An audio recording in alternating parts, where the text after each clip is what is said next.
با نام خداوند بخشنده و مهربان. درود بینندگان عزیز، بخش نوبتی برنامه خبری پیامنوز را آغاز می نماییم. در استودیو با شما شهرت رحمت الله. اینک متوجه باشید به سرخطی مهمترین خبرهای روز. به خانه رحمت الله رجب هم هجوم کردند. تیاری به فصل زمستان در ختلان نگران کننده باقی می ماند. بزرگمهر یاروف تمامی جنایت‌های علیهش اعلان کرده عیبدار کننده دولتی را رد کرد. پیشنهاد تحریم‌ها علیه تاجیکستان از جانب دیدبان حقوق بشر. تفصیل خبرها. امروز حدود 40 نفر اعتراضگران امنیتی به خانه رحمت الله رجب، عضو زندانی ریاست عالی حزب نهضت اسلامی تاجیکستان و پدر بنده راوی برنامه پیامنوز شهرت رحمت الله هجوم برده با شعار پرتایی در و دیوارها را تخم باران کردند. این گروه سوار اتوبوس به نزد خانه ما آمده، بعد آن که مادر بنده به نواربرداری ایشان آغاز کرد به همان مسافربر سوار شده فرار کردند. بین آنها چند کارمندان کمیته دولتی امنیت ملی هم به مشاهده رسیدند که یکی از آنها تظاهرات را راهبری میکرد. این راهبری تظاهرات اعضای چند خانواده مخالفین را در اداره کمیته دولتی امنیت ملی پرسجو کرده است. اعتراضگران امنیتی به دروازه ما عکس محیدین کبیری رئیس حزب نهضت اسلامی تاجیکستان را آویزان کرده با شعارهای مرگ به کبیری، مرگ به خائنان و غیره آن عکس را تخمباران کردند و عکس‌های دیگری او و دیگر مخالفین را آتش زدند.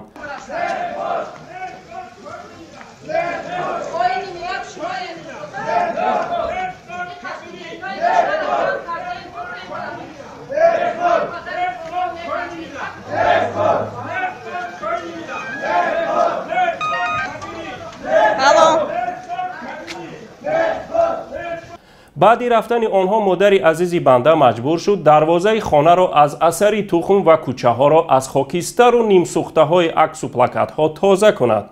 آمدن چیزی سیپه اونم چیزی جورده هست همه را منو کردن زدن. بعد این نویرم توالت رفتنی بود و گفت بیبی جان آمدن گفت داوید رفت ترس بودک دیگه نه ای خیل کرده تانیسته نه او خیل. داوید دومش کمش قپیده بینم که دیگه آوازشون برآمد بزنین میگه بزنین چی تخمی بود نمیدونم زدن. ما گفتم آیویده که تخم زدی همون استودنتای گشنده بیرون نکردی که بخرن. شیور داشتن نیست بودو کبیری نیست بودو خائن نیست بودو تروریسم. ما چی ترور کردیم؟ شوی ما دمی 51 سال کم 60 ساله او کجا یه رقه برداشتن نمیتونه. چه خیلی ای در کجا آمدگی ای خیلی در کجا آمدگی ای همسایه بیچاره ما کارشو ندارم. همسایه ما بهترین انسانن با بیچاره برآمدن اینا شرم کردن میگن که در محکم کنین همه را که هیچ کنه بینه اینا ندنمی ازدواج هم کنن کشنم هیچ کنه برای باید هیچ خیلی بیعدالتیه. وقتی که برآمد دخترم سیومکا کردن گریختن رفتم اتوبوسی نمره 1 این همینجا ایستاد بینده کلاناشون اینجا سیومکا کردن اینا خودشون پالمی این همینجا پول بود اینجا همشون ایستادگی بودن. خیلی باید تا کدام درجه را خیلی میشود بر ترس خواه میرم بر ترس میخیزم دچکم من نمیدونم چه خیل کنم ایتانه میزنم اشکم میگودکو میبرم چی بگم نمیدونم. پس از آغاز جلسه سازمان امنیت و همکاری اروپا در ورشاو و شرکت مخالفین حکومت در آن، مقامات کشور اعضای خانواده آنها را بازداشت و تحت فشار قرار داده بودند و اینک یک هفته است که دانشجویان و خوانندگان مکتب را برای اعتراض نزد خانه مخالفین می‌آورند. معاون سروزیر تاجیکستان و رئیس ستاد جمهوریوی آمادگی به تیرماه و زمستان سالهای 2016-2017 عظیم ابراهیم وضع را در ولایت ختلان بحرانی ارزیابی کرده از کار مقامات محلی اظهار نگرانی نموده است. وی گفته است که حالت آمادگی ولایت ختلان به زمستان گذرانی سالهای 2016-2017 غیر قناعت بخش بوده، هنوز کارهای زیاد در این سمت اجرا نشده اند. عظیم ابراهیم تاکید نموده است که حکومت برای به تلفات گذرانیدن موسم تیرماه و زمستان مؤسسه های تعلیمی و تندرستی از حساب بودجه مبلغ جدا کرده است و این مبلغ در بودجه محلی شهر و ناحیه های ولایت ختلان پیش بینی گردیدند. اما یک منبع به خبرنگار پیامنت گفت که مبلغ‌های برای زمستانگذرانی جدا می‌شده از طرف مقامداران محلی مثل همیشه دزدیده می‌شود و در نتیجه ساحه‌های تندرستی و مؤسسه‌های تعلیمی در زمستان به دشواری‌های سنگین روبرو می‌گردند. حالت‌های نیز جای دارند که راهبران دبستان‌ها از خوانندگان طلب می‌کنند تا از خانه‌هایشان با خود انگشت و هیزم بیارند و صنفخانه‌های سرد را در فصل زمستان گرم نمایند.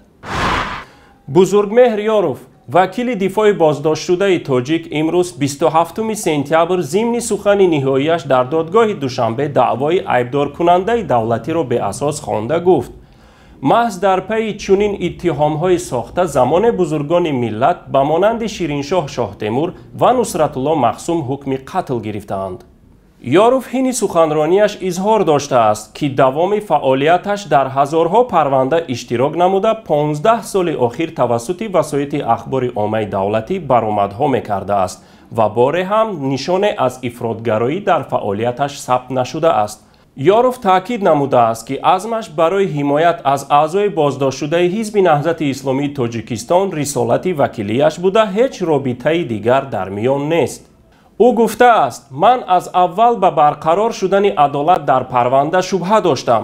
اگر بررسی پرونده منصفانه باشد، چرا مسئولین دادگاه به حامیان حقوق، دیپلمات‌ها و روزنامه‌نگاران اجازت نداده‌اند که در مرافعه اشتراک کنند؟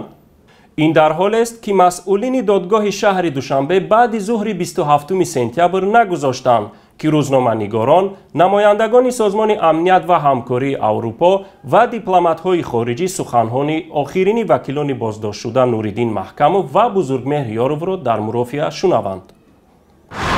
دیدبان حقوق بشر با پخش یک بیانیه با اشاره به تعقیب مخالفان از سوی کشور تاجیکستان خواستار جاری کردن تحریم علیه حکومت تاجیکستان شده است. از جمله این نهاد بین المللی از جاری کردن نظام روادید با تاجیکستان و تحریم مالکیت مقامات تاجیک با جرم نقض جدی حقوق شهروندان پیشنهادات خود را مطرح کرده است. این نهاد بین المللی پیشنهاد کرده است که من بعد ورود نمایندگان دیپلماتی تاجیک به دیگر کشورها بدون روادید از بین برده شده حسابهای بانکی منصبداران بلندپایه تاجیکستان در خارج زیر نظارت شدید گرفته شود.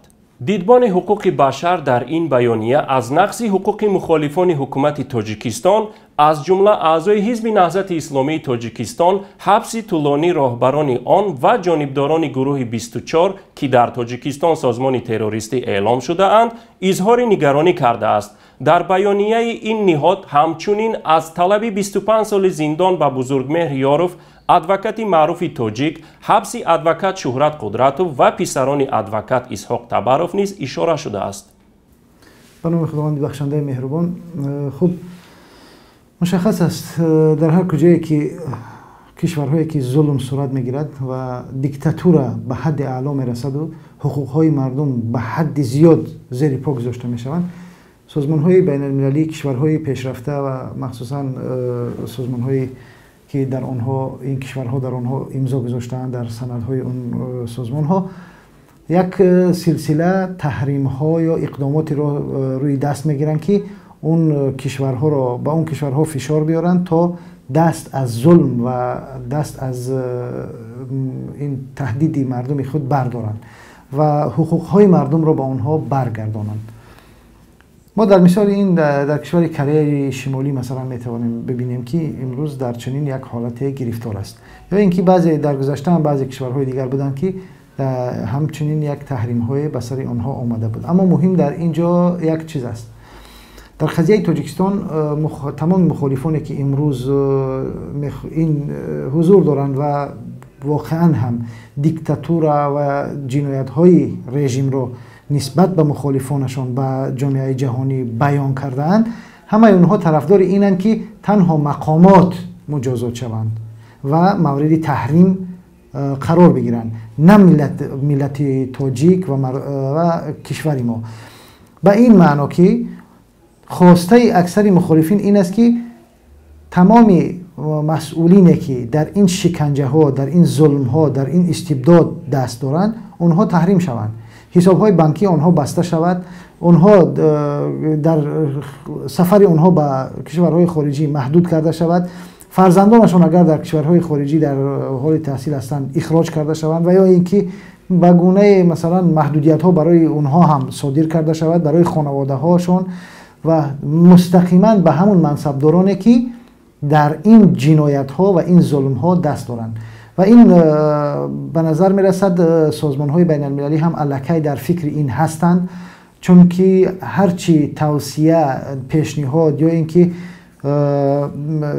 بگویم نصیحت هایی که لازم بود به حکومت به رژیم رحمانوف کردن، ولی متاسفانه این رژیم نه نصیحت نه توصیه و نه پیشنهاد کسی را قبول ندارد و اون چیزی که امروز از یک توده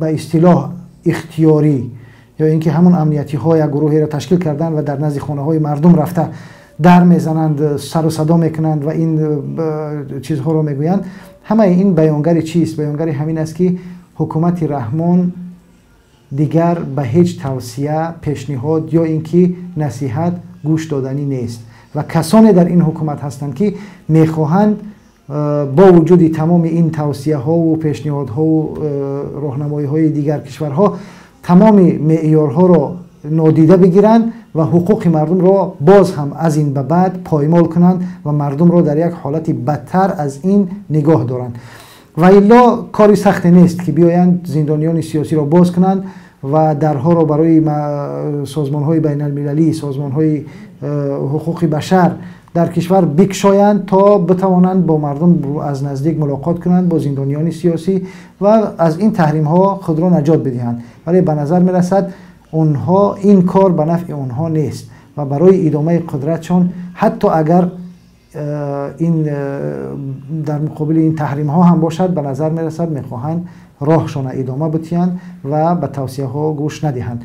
ولی ما باوری داریم و خواهش میکنیم از سازمان های بین المللی و حتما این رو کتباً خواهیم گفت و در همچنین برادرانی که در ورشه و حضور دارند، تمام مخالفین حکومت امروزه تاجیکستان، اونها هم این بر این نظر هستند، بر این توافق دارند که هیچگاه ملت تاجیک، مردم تاجیک نباید مورد تحریم قرار بگیرد، فقط شخصیت های علاهیده و منصبداران علاهیده باید مورد تحریم قرار گیرند که در این جنایت ها دست دارند. بینندگان عزیز، اینجا به پایان برنامه خبری پیام نیوز رسیدیم. برایتان خبرهای خوش و سرور زندگی را تمنا می نماییم. تا بخش نوبتی، خیر، خدا نگهدار شما.